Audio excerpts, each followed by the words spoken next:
You know, we often think of resilience as some kind of superpower, something you're either born with or you're not. But what if I told you that's a total myth? The truth is, nobody just wakes up unbreakable. Resilience isn't a trait, it's a skill. It's something you build brick by brick, especially when things get hard. Yeah, this quote absolutely nails it. Strength isn't something that's just handed to you on a silver platter. It's earned. It's forged in the fire of those really hard days, the unexpected setbacks, and our own personal storms. The people who can bend without breaking, they're not just lucky, they've learned how to handle the pressure. So, I want you to think of this explainer as your personal blueprint.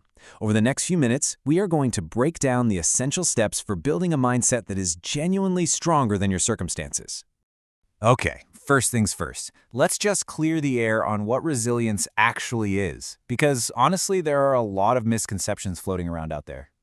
And this right here is a huge distinction. Resilience is not about ignoring pain or just slapping a fake smile on everything. That's just a mask, right? Real resilience is about knowing how to get back up.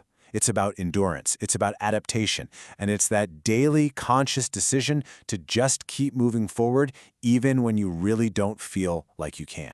So, where do we even begin with all this? Well, it all starts with a foundational shift in your perspective.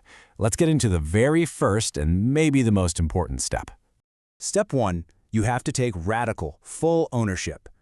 This means owning everything in your life. The wins, for sure, but also the mistakes, and even the circumstances you didn't create. Why? Because until you do, you're just a passenger in your own life. Ownership is how you get back in the driver's seat. And this is the mental shift that changes the entire game. You go from asking, why is this happening to me, to asking, okay, what can I do about this? You stop being a victim of your story, and you start being the hero.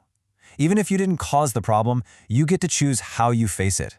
And that right there is where resilience begins. Now, once you've taken ownership, the second big shift is all about reframing adversity.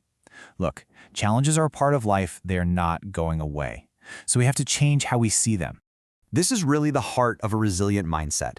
Adversity stops being this giant wall you run into, and it becomes a classroom. It's the place where you truly discover what you're capable of. A setback isn't some final verdict on your life, it's just data. It's raw material that you can use to build yourself stronger.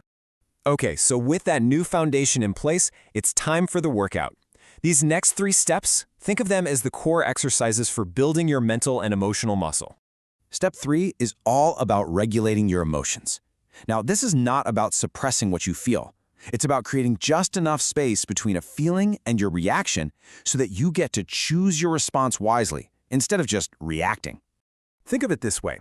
Your emotions are just signals. They're not commands. A resilient mind knows how to take that emotional energy and direct it. You can learn to turn frustration into focus or anxiety into preparation. You become the one who sets your internal climate instead of just being a slave to whatever emotional weather blows in. Next up, and this one is tough, we have to increase our tolerance for discomfort. So often we quit right at the edge of a breakthrough. Not because we lack ability, but because we just haven't trained ourselves to push through that feeling of wanting to stop. This image just captures that mindset shift perfectly. Discomfort is not a stop sign. It's actually a signal to lean in and pay attention. Real growth happens in that last rep at the gym or during that difficult conversation. You don't get stronger by retreating. You get stronger by staying in the fire. All right, our 5th step is mastering your self-talk. The words you speak to yourself in private, when no one else is listening, fundamentally shape how you show up in public and how you handle every single setback. And really, it all boils down to this choice right here. Resilient people actively coach themselves through challenges. When things get tough, they intentionally interrupt that inner critic, you know the one, and they choose a voice of strength. It might just be a quiet, I can handle this, or okay, one step at a time. But that simple phrase, it changes everything.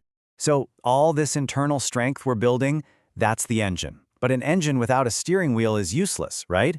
So now let's talk about how to steer it. This next step is all about channeling that power through external discipline and focus. And that brings us to intentional focus. It's actually pretty simple. Where your attention goes, your life goes. A fractured focus is going to lead to diluted power. Real resilience requires directing your energy with purpose. See, focus isn't just about intensity, it's about clarity and consistency. It's having the guts to say no to some good things so you can say yes to the right things. It's about cutting through all the noise to protect your energy, your life force, for what truly matters. It's about choosing a steady direction over frantic, unfocused speed. So, how do we pull all of these pieces together? Well, this isn't a one-time fix. Resilience is not some final destination you arrive at. It's a daily choice. It's a lifelong commitment to how you decide to show up. And that brings us to the final step, a lifelong commitment to continuous growth. It's the decision to keep evolving, to keep learning, and to keep leveling up, no matter what life throws at you. But here's the thing about real growth. It isn't about being comfortable. It's about being courageous. It's going to cost you your comfort zone, your pride, and your ego. It demands humility. But when you adopt this mindset, setbacks are no longer failures. They're just refinements. Challenges stop being obstacles and just become part of your evolution. So in the end, you don't become resilient by chance, you become resilient by choice. You do it by choosing ownership over blame, perspective over panic, and discipline over distraction, day in and day out. So the only question left is, what will you choose to build today?